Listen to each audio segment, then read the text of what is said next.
হরে কৃষ্ণ। অনেকে জানতে চাইছেন আমরা যে ভগবানকে পুষ্প নিবেদন করব, তো সেই পুষ্প কি ধুয়ে নেব না কিভাবে তাকে শুদ্ধ করে ভগবানকে অর্পণ করব? তো একটু জেনে নেন, যেটা আমরা শাস্ত্র আচার্য গুরুদেবরা যেটা বলেছেন। পুষ্প কখনো আপনারা ধোবেন না। কেমন? পুষ্পটা ধরুন একটা থালিতে আছে, ঝুড়িতে বা থালিতে রেখেছেন, একটু হাতে জল নিয়ে পুষ্প চারিদিকে, পুষ্পর উপরে আর কি জল এরকম গঙ্গা জল ছিটা দিয়ে বলবেন ওম অস্তায় ফট বললেন। তারপরে পুষ্পটা, যেমন একটা পুষ্প আছে, পুষ্পের মধ্যে হাত দিয়ে এই মন্ত্রটা বলবেন। কি বলবেন? ওম পুষ্পে পুষ্পে মহাপুষ্পে সুপুষ্পে পুষ্প সম্ভবে পুষ্প চয়াব কিন্নে চ হুং ফট সাহা।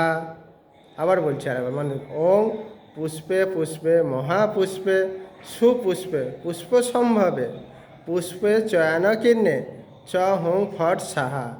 এরকম পুষ্পটা এবং স্পর্শকের মন্ত্র বলার পড়লে পুষ্পটা শুদ্ধ হয়ে গেলে এবার আপনি প্রীতি সহকারে ভগবানের সাথে অর্পণ করুন, তাহলে আর আপনাদের পুষ্প আর ধুতে হবে না। এটাই শাস্ত্রে বর্ণনা করা হয়েছে। কেমন?